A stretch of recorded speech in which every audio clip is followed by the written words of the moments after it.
അസ്സലാമു അലൈക്കും വറഹ്മത്തുള്ളാഹി വബറകാതുഹു. അൽഹംദുലില്ലാഹി റബ്ബിൽ ആലമീൻ. അസ്സലാത്തു വസ്സലാമു അലാ റസൂലില്ലാഹ്. അൽഹംദുലില്ലാഹി ലദീ ഹദാന ലിഹാദാ വമാ കുന്നാ ലിനഹ്തദിയ ലൗലാ അൻ ഹദാനല്ലാഹ്. സൃഷ്ടിക്കുകയും സംവിധാനിക്കുകയും മാർഗദർശനം നൽകി അനുഗ്രഹിക്കുകയും ചെയ്ത അള്ളാഹുവിൽ നിന്നുള്ള സുരക്ഷയും സമാധാനവും നിങ്ങളിൽ ഓരോരുത്തരിലും സദാ വർഷിപ്പുമാറാകട്ടെ. പ്രിയപ്പെട്ട സഹോദരന്മാരെ, അള്ളാഹു സുബ്ഹാനഹു വ തആല ഈ ഭൂമിയിൽ ജീവിക്കുമ്പോൾ എങ്ങനെയാണ് ജീവിക്കേണ്ടത് എന്നത് ആദ്യത്തെ മനുഷ്യ സൃഷ്ടിയായ ആദം നബി അലൈഹിസ്സലാമിനോട് തന്നെ അള്ളാഹു സുബ്ഹാനഹു വ തആല ഉണർത്തിയിട്ടുണ്ട്.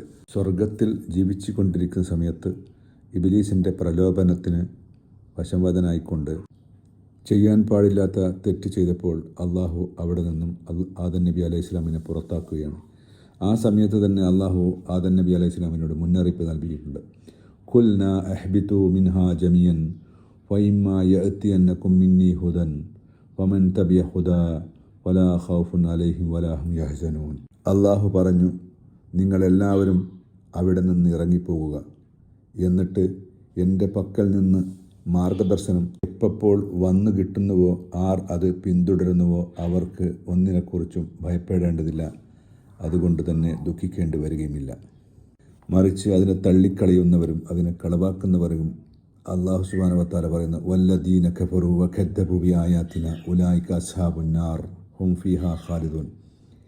അവിശ്വസിക്കുകയും നമ്മുടെ ദൃഷ്ടാന്തങ്ങൾ നിഷേധിച്ചു തള്ളുകയും ചെയ്തവരാരോ അവരായിരിക്കും നരകത്തിൻ്റെ അവകാശികൾ, അവരവിടെ സ്ഥിരതാമസവുമായിരിക്കും. എന്തുകൊണ്ട് അള്ളാഹു നമ്മൾക്ക് അവതരിപ്പിച്ച ഖുർആൻ മനസ്സിലാക്കണം. അത് അള്ളാഹു തന്നെ പറയുന്നു, അള്ളാഹു നസ്സല അഹ്സനൽ ഹദീസ് കിതാബൻ മുതശാബിഹൻ മസാനി തഖശ്ശഗറു മിൻഹു ജുലൂദൻ ലദീന യഖ്ശൗന റബ്ബഹും സുമ്മ തലീനു ജുലൂദുഹും വഖുലൂബുഹും ഇലാ ദിക്രില്ലാഹ് ദാലിക ഹുദല്ലാഹ് യഹ്ദി ബിഹി മൻ യശാഉ വമൻ യുദ്ലില്ലാഹു വമാ ലഹു മിൻ ഹാദ്. അള്ളാഹുവാണ് ഏറ്റവും ഉത്തമമായ വർത്തമാനം അവതരിപ്പിച്ചു തന്നത്. അഥവാ വചനങ്ങൾക്ക് പരസ്പര സാമ്യമെന്നുള്ളതും ആവർത്തിക്കപ്പെടുന്നതുമായ വചനങ്ങളായ ഖുർആൻ തങ്ങളുടെ രക്ഷിതാവിനെ ഭയപ്പെടുന്നവരുടെ ചർമ്മങ്ങൾ അത് നിമിത്തം രോമാഞ്ചമണിയുന്നു. പിന്നീട് അവരുടെ ചർമ്മങ്ങളും ഹൃദയങ്ങളും അള്ളാഹുവെ സ്മരിക്കുന്നതിനായി വിനീതമാകുകയും ചെയ്യുന്നു. അതത്രേ അള്ളാഹുവിൻ്റെ മാർഗദർശനം. അത് മുഖേന താൻ ഉദ്ദേശിക്കുന്നവരെ അവൻ നേർവഴിയിലാക്കുന്നു. വല്ലവനെയും അവൻ പിഴവിലാക്കുന്ന പക്ഷം അവന് വഴികാട്ടാൻ ആരും തന്നെയില്ല. ഖുർആനിനെ കുറിച്ച് പ്രപഞ്ച സൃഷ്ടാവായ അള്ളാഹുവിൽ നിന്നുള്ള എക്സ്പ്ലനേഷനാണ് നമ്മളെ കേട്ടത്. ഈ കാര്യം തന്നെ ഖുർആനിനെ കുറിച്ച് അള്ളാഹു പ്രവാചകൻ സല്ലല്ലാഹു അലൈഹി വസല്ലമിനോട് പറഞ്ഞു കൊടുക്കുന്ന ഒരു കാര്യമുണ്ട്. വഖദാലിക ഔഹൈന ഇലൈക റൂഹൻ മിൻ അംറിന മാ കുന്ത തദ്രി മൽ കിതാബ് വലൽ ഈമാൻ വലാകിൻ ജഅൽനാഹു നൂറൻ നഹ്ദി ബിഹി മൻ നശാഉ മിൻ ഇബാദിന വഇന്നക ലതഹ്ദി ഇലാ സിറാത്തിൻ മുസ്തഖീം. അപ്രകാരം തന്നെ നിനക്ക് നാം നമ്മുടെ കൽപ്പനയാൽ ഒരു ചൈതന്യവത്തായ സന്ദേശം ബോധനം ചെയ്തിരിക്കുന്നു. വേദഗ്രന്ഥമോ സത്യവിശ്വാസമോ എന്തെന്ന് നിനക്കറിയുമായിരുന്നില്ല, പക്ഷേ നാം അതിനെ ഒരു പ്രകാശമാക്കിയിരിക്കുന്നു. അത് മുഖേന നമ്മുടെ ദാസന്മാരിൽ നിന്ന് നാം ഉദ്ദേശിക്കുന്നവർക്ക് നാം വഴി കാണിക്കുന്നു.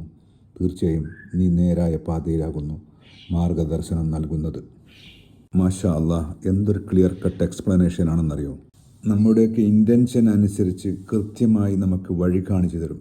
അല്ലാഹു സുബ്ഹാനഹു വ തആല പറയുന്നത് എന്താണെന്ന് വെച്ചാൽ, ലിയുഖ്രിജകും മിനൽ ളുലുമാതി ഇലൻ നൂർ, അന്ധകാരത്തിൽ നിന്ന് ഇരുട്ടിൽ നിന്ന് വെളിച്ചത്തിലേക്ക് നയിക്കുന്ന ഗ്രന്ഥം. നമ്മൾ ചിലപ്പോൾ 600ഉം 800ഉം ഒക്കെ പേജുള്ള പുസ്തകങ്ങൾ വായിക്കാറില്ലേ? എങ്കിൽ ഇതൊന്ന് വായിച്ചു നോക്കൂ, മനസ്സിന് സമാധാനമുണ്ടാവും എന്നുള്ള കാര്യം ഉറപ്പ്. ഖുർആൻ വായിക്കുകയും പഠിക്കുകയും ചെയ്യുന്ന ഒരു മനസ്സ് അല്ലാഹുവേ നീ ഞങ്ങൾക്ക് നൽകി അനുഗ്രഹിക്കണമേ. വാഖിർ ദഅവാന അൽഹംദുലില്ലാഹി.